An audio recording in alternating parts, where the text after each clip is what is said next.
So this might not look like much, but this is actually a homemade radio telescope that I made a few years ago. And really quick, I'm just gonna break down how it all works, break it down piece by piece, what each thing does, and I might test it. I don't know yet, I haven't had a lot of time though. So what this part does, the antenna, is it actually detects those radio waves that come from space, but those signals are so polluted with other radio waves and stuff, and they're also so faint that things like the receiver wouldn't even be able to interpret what's going on. So that's where these three parts come in. What these three parts right here do is they amplify and filter that signal so that the receiver can actually know what's going on. So yeah, I guess I'm gonna test it now. Before we go any farther, there's a little bit of background information we have to understand. What we're looking for is hydrogen. And how are we looking for hydrogen with all these radio waves and stuff? Well, the arms of our galaxy, the little spiral thingy-mabobs, those are primarily made up of hydrogen.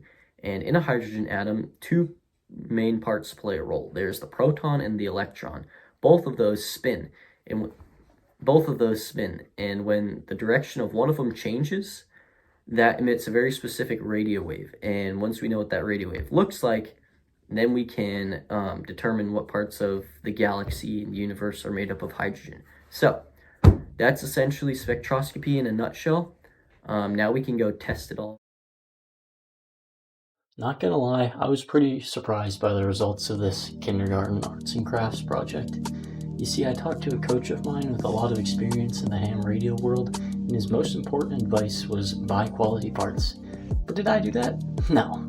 Being the cheap high school student I bought almost the cheapest hardware I could find, and the final results show that.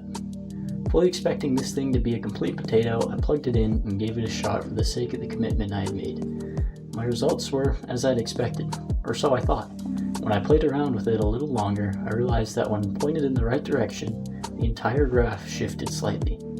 Now, based on the other YouTube videos I had watched, I should have gotten a pronounced peek at the exact frequency I was looking for. However, I thought about it a little more and my conclusion started to make sense. You see, the module responsible for filtering out all the signals I wasn't looking for was the weakest link in my project, and if my bandpass filter wasn't doing its job, then the results I was getting would make sense.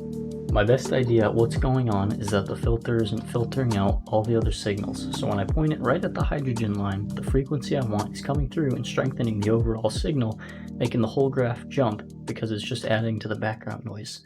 Kind of like listening for a single note from one instrument in an entire orchestra. You're not going to hear just the one note by itself, but you'll hear the whole group get a little bit louder.